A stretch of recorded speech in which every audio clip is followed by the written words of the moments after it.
छपरी के अलावा किसी ने ग्राम पंचायती लड़ने की कोशिश करी तो उसको नरक में पहुंचाने में मुझे ज्यादा टाइम नहीं लगेगा। हमें बता दे कौन नरक में पहुंचा रहा है तू? ये मॉडल तो क्या करने आए हो यहाँ पे? बनी बनाई इज्जत को भाजी पाला न कर जाइए। अगर मेरे यहाँ थूत वूत पे लगा दिया तो सगरी इज्जत धरी की धरी रह जाएगी लोग वालन के सामने। अरे तोती बात कर रहा हूँ मैं, कौन नरक में पहुंचाना चाह रहा है तू? ये बात बता पहले मेरे को। हमारे गांव में आके हमारे लोग वाले में धमकी दे रहा है तू? वो हमारे गांव यू मेरा भी तो गांव है, अपना गांव है ये मेरा यहीं पर जन्म हुआ है। और मैं गांव के लोगों ने धमकी काहे को दे रहा हूँ? मैं तो गांव के लोगों ने प्यार से समझा रहा हूँ कि मैं अब की बार ग्राम पंचायती पे खड़ा हो रहा हूँ तो मेरे को ही जिताना, ऐसा कह रहा हूँ मैं। हम तो अंधे, हम तो बहरे, हम तो सुन रहे यहाँ पे खड़े होकर पीछे का बोल रहा तू का ना बोल रहा? दिन दहाड़े चूते बना रहा मेरा। मच्छर चाचा बताइए क्या कह रहा हूँ? भज्जी बेटा यू हम तो कह रहा हूँ कि अगर हमने याकू वोट ना दी तो यू हमारे माथे में गोली मार देगा और हमारे बालक बच्चे ने भी मार देगा, ऐसा कह रहा हूँ।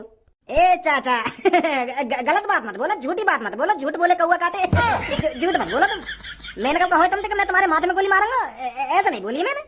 मैं सरपंची पे खड़ा हो रहा हूँ, इसका मतलब ये थोड़ी है आप मेरे को ही वोट दोगे। आप उसको वोट दोगे जो आपको अच्छा लगेगा, जो आपके टूटे हुए घर के बारे में सोचेगा, जो आपकी टूटी हुई सड़कों के बारे में सोचेगा, आप उसको ही तो वोट दोगे।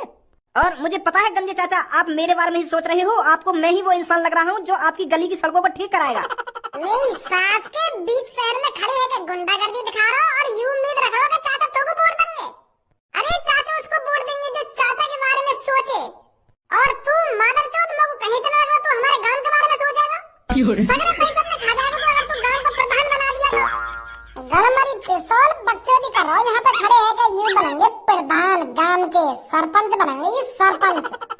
एक बात कान खोल कर डालना, भज्जी गांव की प्रधानी पे खड़ा है रहा तो मेरे आंखन के सामने दिख मत जाइयो, कहीं तो इकट्ठे ही गांव को प्रधान बनवा दूंगा। यू का बात अभी तेरी, अब यू थोड़ी है कि तू ही गांव की सरपंच लड़ेगा, ऐसा तो तू ही जीत जाएगा अगर तू ही खड़ा होगा तो। गांव के हर एक नागरिक का हक है सरपंची लड़ना, और गांव की सरपंची वही जीतेगा जो उसके काबिल होगा। ये गांव वालों का फैसला है वो किसको सरपंची देंगे, किसको प्रधान बनाएंगे, किसको गांव का नेता बनाएंगे, कौन बनेगा गांव का मुखिया, ये गांव वालों का फैसला रहेगा। अरे अब कैसे ईमानदारी से आ गई तेरे दिमाग में? अब का तुम समझदारन की तरह बात कर रहा हो तू है? अभी तो गांव वालों के माथे में गोली मार रहा तू, अब समझदारी वाली बातें आने लगी कि मेरे अलावा अगर कोई और खड़ा होगा तो भाई मार दूंगा मैं, वो कर दूंगा। अब क्या है बताओ? वो तो मेरे मुंह पे ऐसे लेकर गए यार। जिस शहर में भज्जी जैसा लड़का हो उस शहर में कौन गुंडागर्दी दिखा सकता है? तो तू भी खड़ा हो, मैं भी खड़ा हूँगा, वो तो गांव वाले जिताए देंगे, जौने जिताएंगे, कैसी बात है? तू मेरा मुंह भी खड़ा ना होगा सुनी? चोर मवाली गुंडाओं का गांव का प्रधान बनने का कोई हक नहीं है, और काय से भी चोर मवाली ने सरपंच बनने की कोशिश करी या सरपंची पे खड़े रहने की कोशिश करी, मैं मारूंगा मादरचोद।